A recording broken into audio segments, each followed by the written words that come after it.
So tapos na tayo mamingwit mga kabady. Ang kilo ay 1,200 something. Yan. So 1.2 kilos yan. Yan sila mga kabady.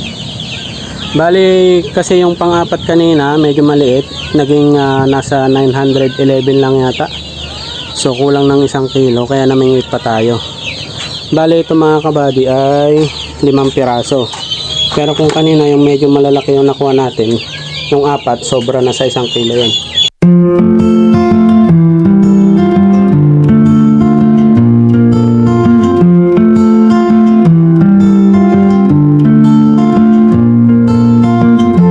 Good day mga kabady. 11-12 na ng umaga. Ayan, tanghali na naman mga kabady. So unang kain nila ngayon.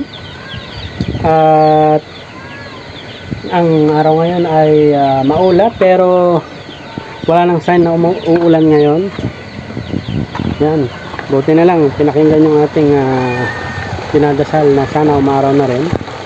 Kung makikita nyo maliwanag na. At bago pala tayo magpakain mga kabady, mamimingwit muna tayo. Pang ulam na naman. Yan, so diretso ano na rin yun, timbang. Dahil mga ilang araw na lang siguro ibebenta na natin to, kaya titignan ulit natin yung kanilang average na timbang. Yan, samahan nyo ako. Yan, so puro sa hagdan tayo namimingit mga kabady. Try naman natin dito sa may malapit sa solar. Yan, dito naman tayo mamimingit yan.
So tapos na tayo mamingwit mga kabady. Ang kilo ay 1,200 something. Yan. So 1.2 kilos yan. Yan sila mga kabady. Bali kasi yung pang-apat kanina medyo maliit. Naging nasa 911 lang yata. So kulang ng 1 kilo kaya namingwit pa tayo. Bali ito mga kabady ay 5 piraso. Pero kung kanina yung medyo malalaki yung nakuha natin, yung 4 sobra na sa 1 kilo yun. Pero ang maganda lang ay yung gusto ng buyer kung sakali ay 4 hanggang 5 sa 1 kilo. So pasok naman to. Kaya okay na yan. Meron pa tayong mga ilang araw siguro na magpapakain. So yung araw na magpapakain tayo ay may chance pa silang bumigat at lumaki kahit paano. Yan. So magpapakain naman na tayo mga kabady. Samahan nyo na ako. Start na.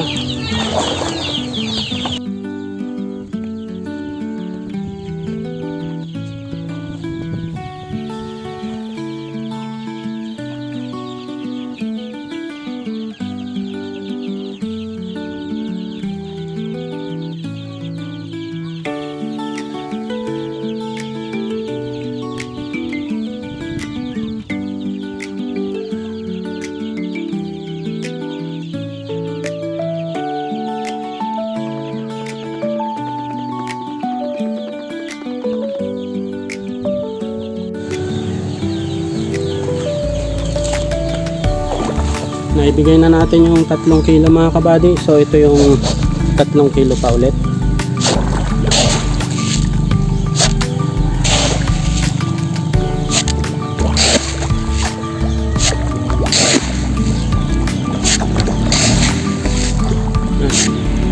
Gutom na gutom yan sila kaya malakas na kumain mga kabady.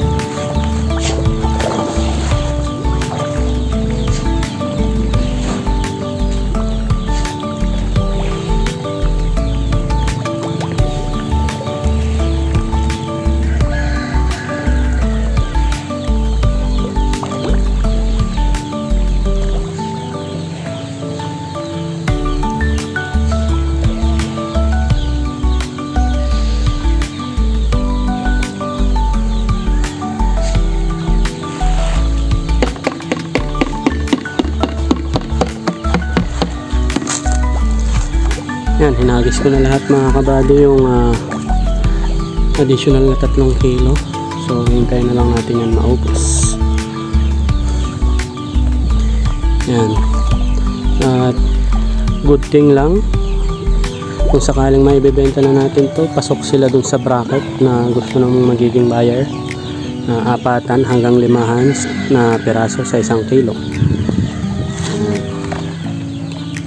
Sana mas marami yung 4 nang sa ganun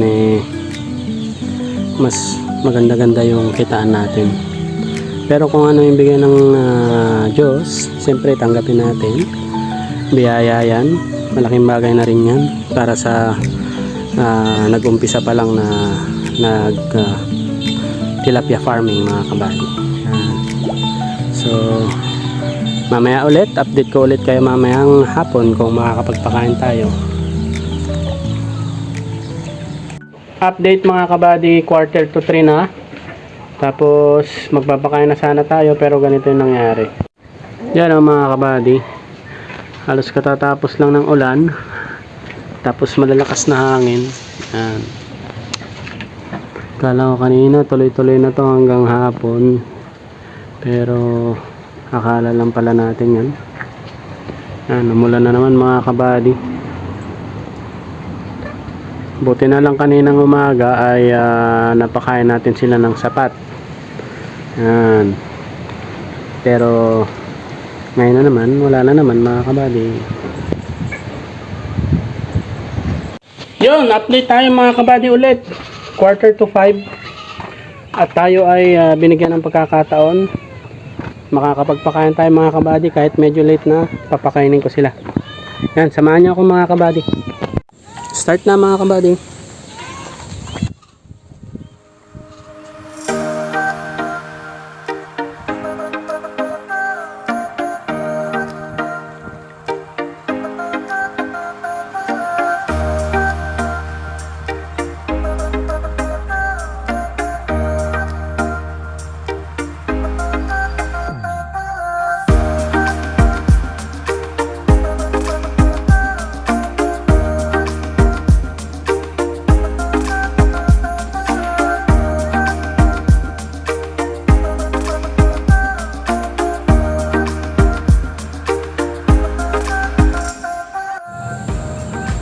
Yan, buti na lang at pinagbigyan tayo ng pagkakataon makapagpakain mga kabady.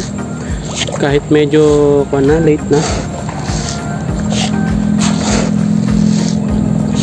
So ngayong araw nakakumpleto sila. Buti naman.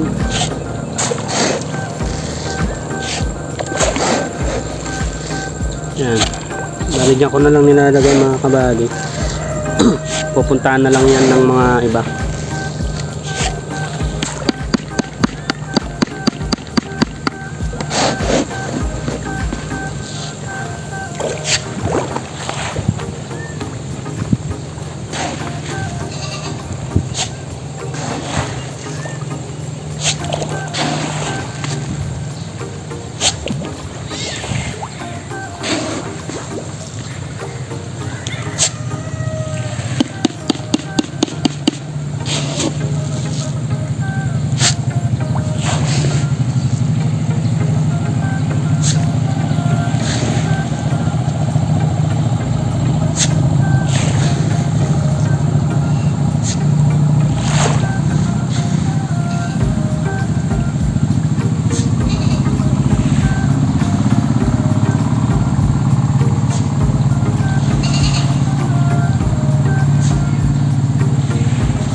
Yan, so lalahat na natin mga kabady.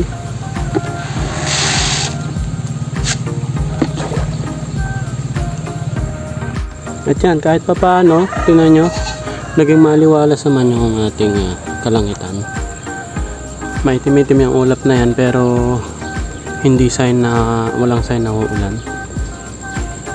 Tapos dito banda, yan, kita nyo doon maliwanag na. Buti na lang uminto yung ulan kanina, mga alas 3 yata yun. So pinakiramdaman natin kung hihinto pa ba or hindi.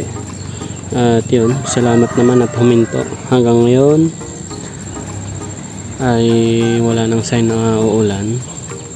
Malayo na yung mga talagang ulap na nagdadala ng ulan. Kaya nag-decide din ako magpakain para kahit papaano mabawi-bawi ng tilapia natin yung mga araw na hindi sila nabigyan. Yan. Para mas bumigat-bigat pa sila at lumaki-laki. Yan.